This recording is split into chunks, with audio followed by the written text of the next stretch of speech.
Jai Hind everyone, myself Sandeep Yadav, Assistant Professor CSC Department in Ajay Kumar Garg Engineering College. Today I am going to deliver a lecture on database design and normalization, which is a part of unit number 3 being taught in BTech, MCA as well as Open Elective 6th semester.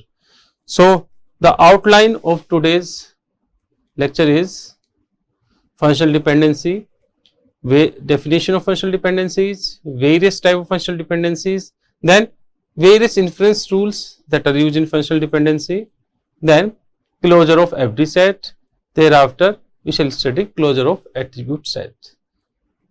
Now first we shall be studying functional dependencies and its type. So first we shall study what is functional dependency.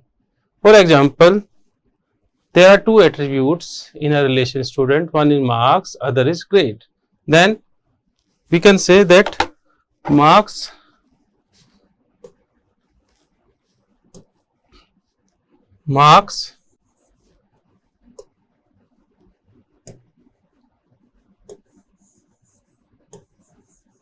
so defines grade. Every student is aware that based on the marks we get grade. Then this marks portion is known as determinant and this portion is known as dependent.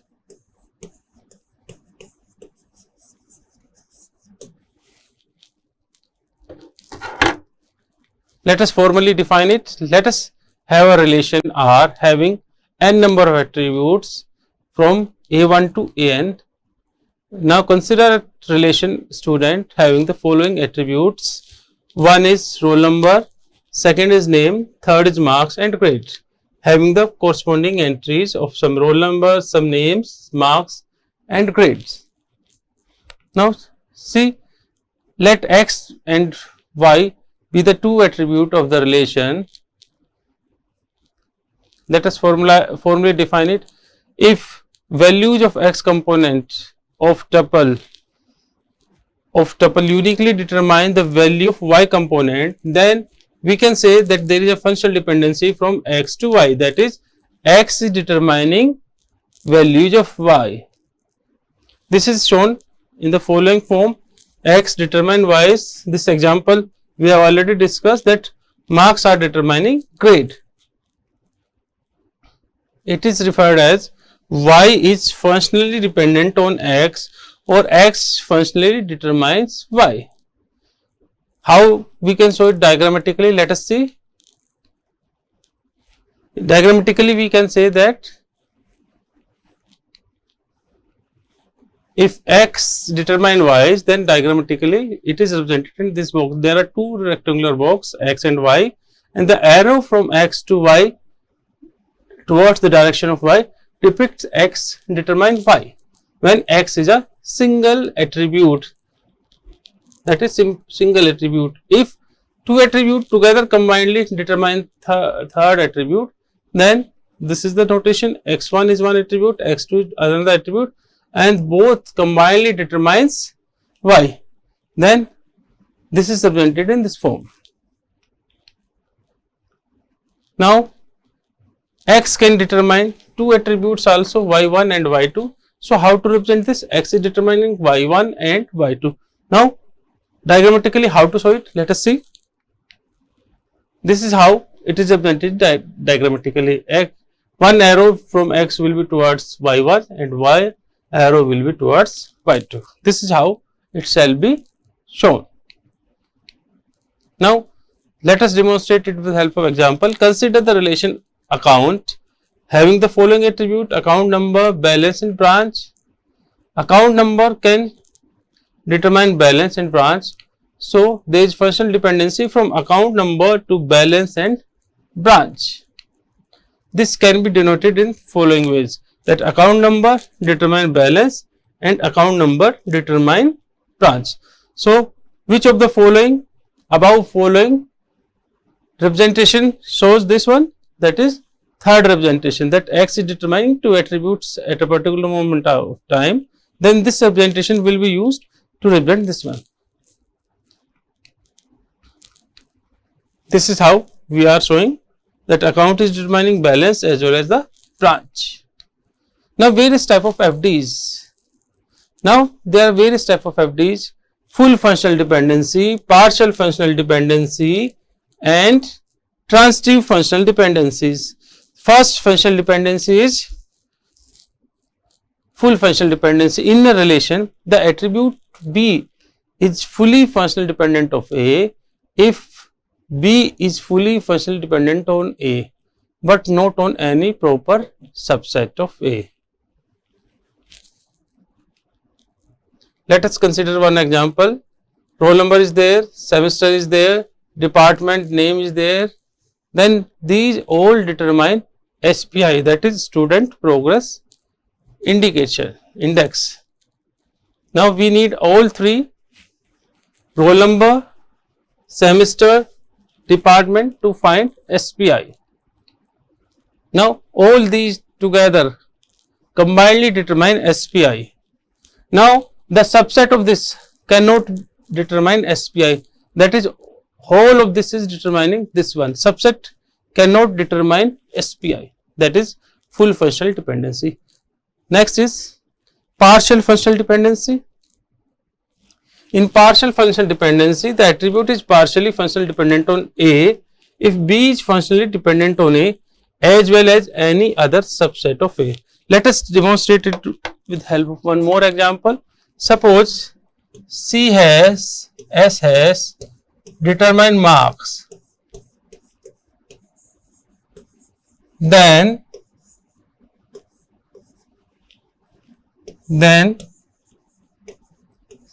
S has determined marks. Suppose these are the FDs. C has, S has determines marks and S has determined marks. Now which type of FD it is? Now these together combinedly determine marks and a subset of this. SS is a subset of this one, is also determining marks. Then we can say that S has determined marks. This is another FD. So which type of FD it should be? It should be functional dependency, full functional dependency, or partial functional dependency.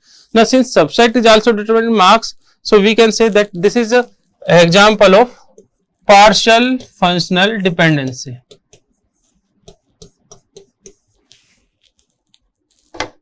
I hope it is clear to all of the viewers. Now if there is some attribute that cannot be removed from A and is still transitively hold, then it is clear cut our functional dependency. Now next example is,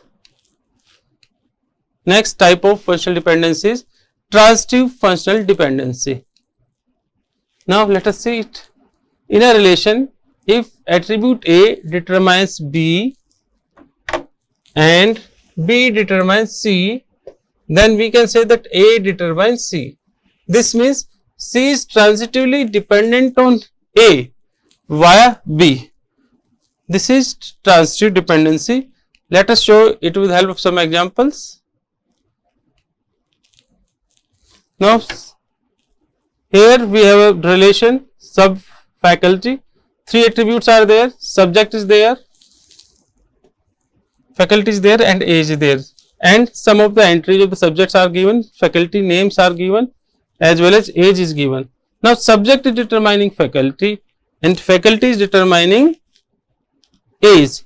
Then subject determines age.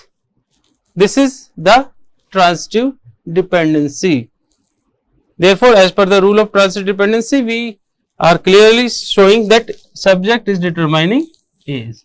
This is the concept of transitive dependencies. These three types of dependencies are the basis for the concept of normalization. Why we require normalization? There is a reason that a lot of redundancy is there in database, as well as some of the anomalies are there. Insertion anomaly may be there, deletion anomaly may be there. So these type of anomalies and update anomalies also there need to be removed. Redundancy also need to be removed, since this causes a huge problem. So in order To reduce the redundancy, a huge table having so much anomalies is being decomposed into smaller table. This process is known as, this decomposition is known as normalization. So, in order to have the normalization, we must clearly understand these FDs. These FDs are the basis of the concept of normalization. Now, trivial functional dependency as well as no trivial functional dependency. Now, first we see trivial functional dependency. X determines Y is a trivial functional dependency if Y is a subset of X. That is, if roll number, department name and semester determines roll number, then that is trivial functional dependency. This Y is a subset. This Y is present here also. This Y is present here also. So, this is trivial functional dependency. Now, non-trivial, X determines Y is non-trivial if and only if Y is not a subset of X. That is, roll number, department name and semester determines student. Now, this student name is not part of determinant side. So, we can easily say that it is not a trivial FD, that is, it is non-trivial FD. Now, we shall be studying 6 inference rule related to FDs. Now, first is reflexivity rule, which states that if beta is subset of A, then we can say that A will determine beta, since beta is a subset of A. So, this is the axiom. Now, second is augmentation rule, which states that if A determines B, then we can augment both sides by C. Now, this becomes A determines BC. Now, third is transitivity rule.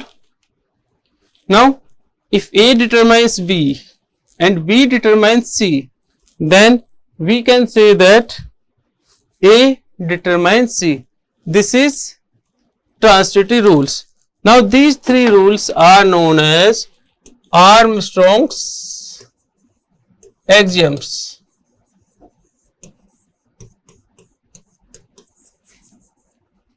These 3 rules are known as Armstrong axioms. These are supposed to be true. That is, we don't have any proof of these, but since these are axioms, so they are being assumed to be true. Thereafter, there are 3 more additional rules, which is not part of axioms, but still these are inference rules. Now, next is pseudo transitivity rules, that if A determines B and BD determines C, then AD determines C. This is pseudo transitivity rule. It is an important rule that is used in finding closures. Next is decomposition rule. If A determines BC, then we can say that A determines B and A determines C.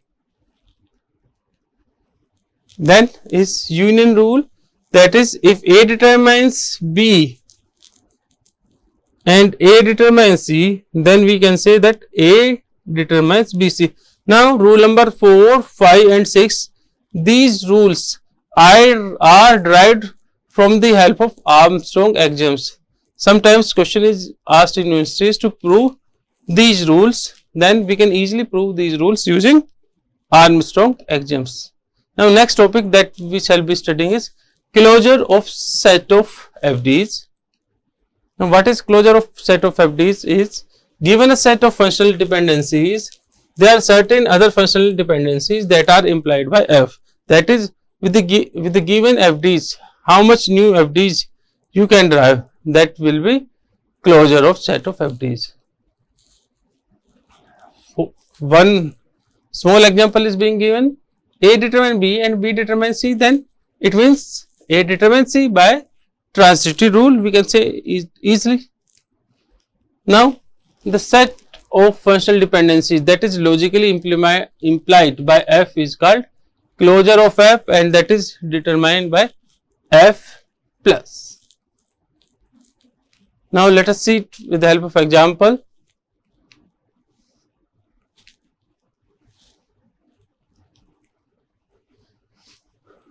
Here we are having a relation R having the attribute A, B, C, G, H, I, and the set of FDs are A determines B, A determines C, CG determine H, CG determine I, and B determine H.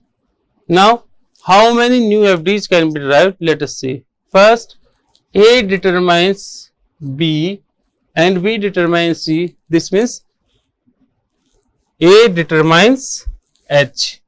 That is, this is transitivity rule. We can easily apply. What else we can? Let us think. What else we can derive? Now, CG determines H and CG determines I.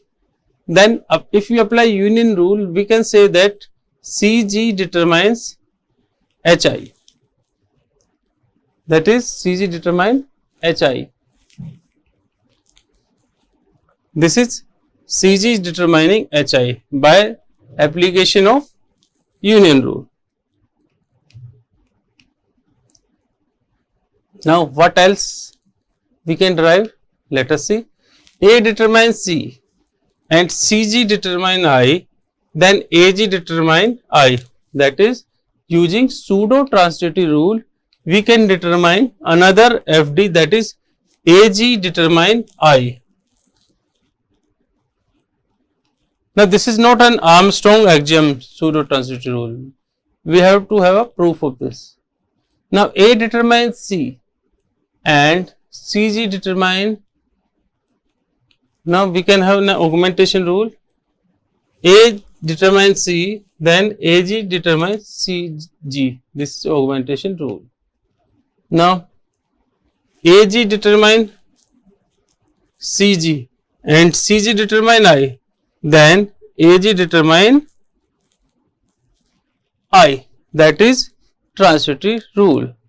This is AG determine I that we can show here.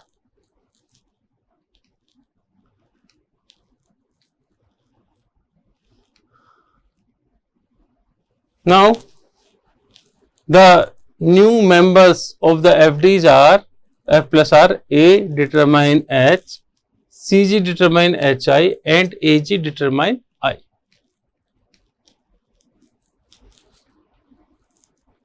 Now, this is again a new question, that is R is a relation having the attribute A, B, C, D, E, F, and A determine B, A determine C, CD determine E, CD determine F, and B determine E.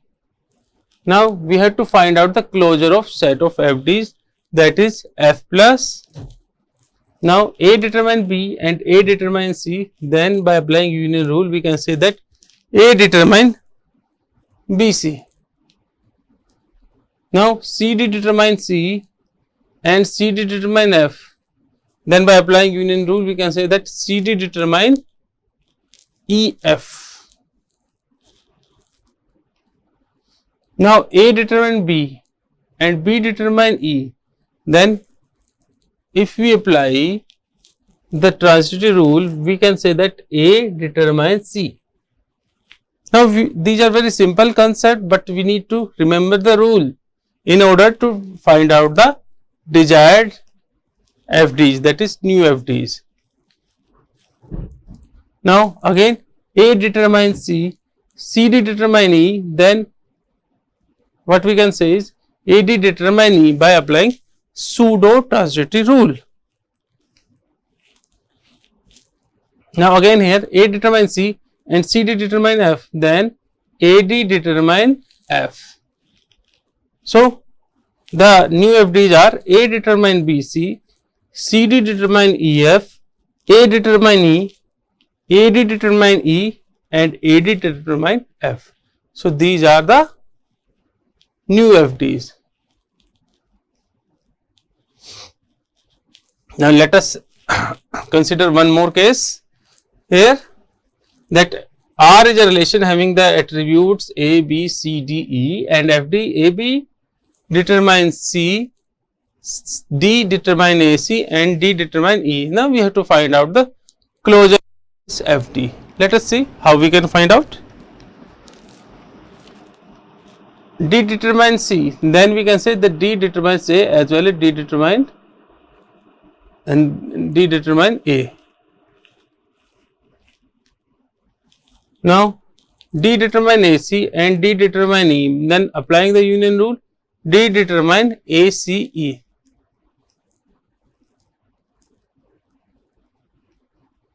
Now next is closure of set of attribute. So this is a very important concept that is used to find out the primary key or candidate key of a relation. So in order to find out the primary key or the candidate key for a given relation, we need to find out what are the determinants, what are the elements in the attribute of that particular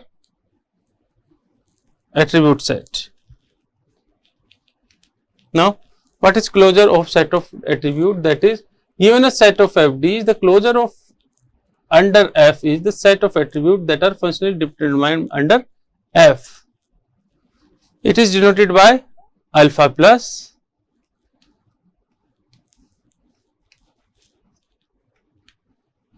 now this is the algorithm, a simple algorithm that we shall be using to compute closure.